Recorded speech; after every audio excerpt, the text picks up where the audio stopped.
ពង្យល់អំពីការទទួលសំណូកម្ដងហើយម្ដងទៀតការទទួលសំណូកម្ដងហើយម្ដងទៀតគឺជាអំពើដែលមន្ត្រីសាធារណៈឬបុគ្គលដែលមានអំណាចទទួលយកផលប្រយោជន៍ឬលៀបសាក់ជាបន្តបន្ទាប់ពីបុគ្គលឬស្ថាប័នណាមួយដើម្បីជាថ្នូរនឹងការធ្វើអ្វីមួយខុសច្បាប់ឬបម្រើផលប្រយោជន៍បុគ្គលឬក្រុមនោះអំពីនេះមានលក្ខណៈពិសេសត្រង់ថាវា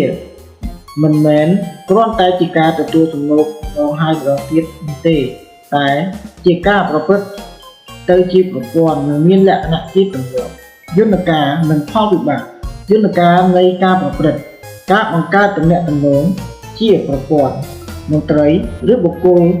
នោះបង្កើតនៅទំនាក់ទំនងមិនប្រក្រតីជាមួយនឹងអ្នកឲ្យសំណូកដោយធានាថាផលប្រយោជន៍របស់ពួកគេនឹងត្រូវបានសម្រេចជាបន្តបន្ទាប់ដរាបណាមានការទទួលបង់សំណូក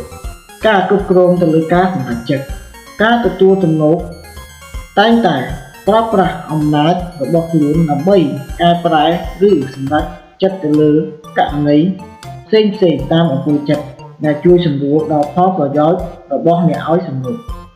ការបិទបាំងអំពើនេះតែធ្វើឲ្យឡើងយ៉ាងសម្ងាត់និងមានការបិទបាំងយ៉ាងជិតស្និទ្ធដើម្បីគេចវេះអំពីការចាប់អារម្មណ៍ឬការស៊ើបអង្កេតពីសំណាក់អាជ្ញាធរមានសមត្ថកិច្ចផលវិបាកផលប៉ះពាល់ដល់ការអនុវត្តច្បាប់ធ្វើឲ្យប្រព័ន្ធយុត្តិធម៌និងការអនុវត្តច្បាប់ចុះខ្សោយដោយសារតែការសម្រេចចិត្តត្រូវធ្វើឡើងដោយផ្អែកទៅលើលុយកាក់និងអំណាចមិនមែនជាគោលការណ៍ច្បាប់នោះទេបាត់បង់ទំនុកចិត្តពីសាធារណជនធ្វើឲ្យសាធារណជនបាត់ជំនឿទុកចិត្តលើស្ថាប័នរដ្ឋនិងមន្ត្រីសាធារណៈដោយសារតែពួកគេយល់ថាការសម្រេចចិត្តនិងសេវាសាធារណៈត្រូវបានដោះដូរ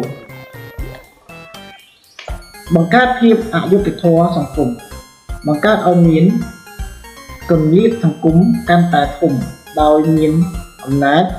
ឬអ្នកមានលុយអាចទទួលបានសិទ្ធិពិសេសខណៈពេលដែលប្រជាពលរដ្ឋទូទៅត្រូវរងគ្រោះរាំងស្ទះដល់ការអភិវឌ្ឍទទួលសំណូកម្ដងហើយម្ដងទៀតអាចរាំងស្ទះដល់ការអភិវឌ្ឍសេដ្ឋកិច្ចព្រោះវាធ្វើឲ្យរដ្ឋបាត់ចំណូលទុននិងវិនិយោគ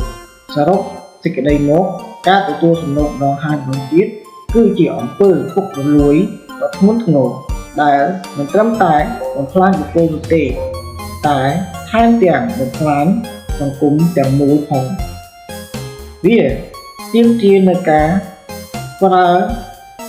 ប្រឹងប្រែងប្រឆាំងពីគ្រប់ភាគីទាំងអស់ដើម្បីលុបបំបាត់អំពើអាក្រក់នេះសូមអរគុណនិងសូមគោរពលាកុំភ្លេច